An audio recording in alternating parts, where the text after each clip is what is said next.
Искам да поговорим малко. Тата!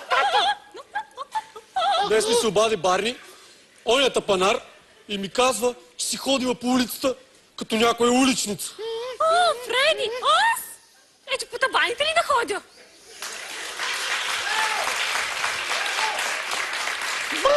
Каза ми също така, че си била правила секс за пари. О, че 5 лева пари ли са?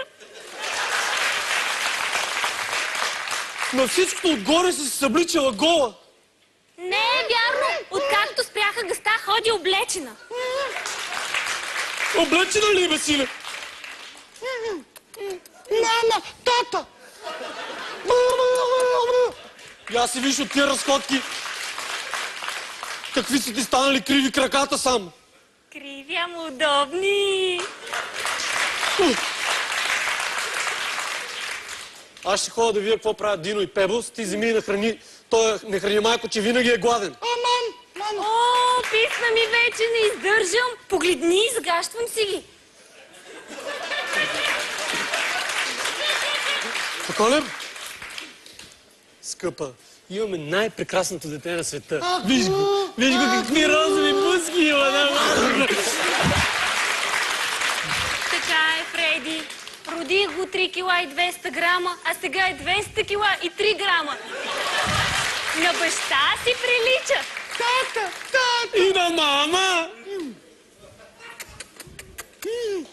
Фреди, хайде да му сменим памперсите. О, скъпа, толкова съм уморен. Я по-добре да го приспим направо. Ами да му разкажем приказка.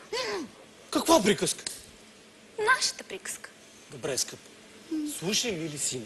Има в близкото царство, наречено Петрич, един футболен съдия.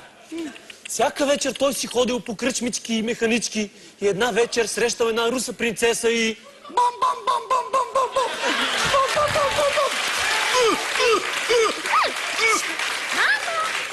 И заживели заедно.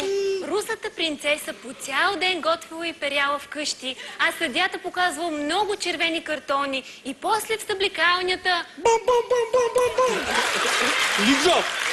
Пишел дълги доклади. А когато се прибирал вечер при своята принцеса, не я целувала направо... И я прегръщал. След време им се родил син. Кръстили го Бам-Бам. Бил послушен като баща си и красив като майка си. Всяка вечер му разказвали приказки. Една и съща приказка. А той... Бам!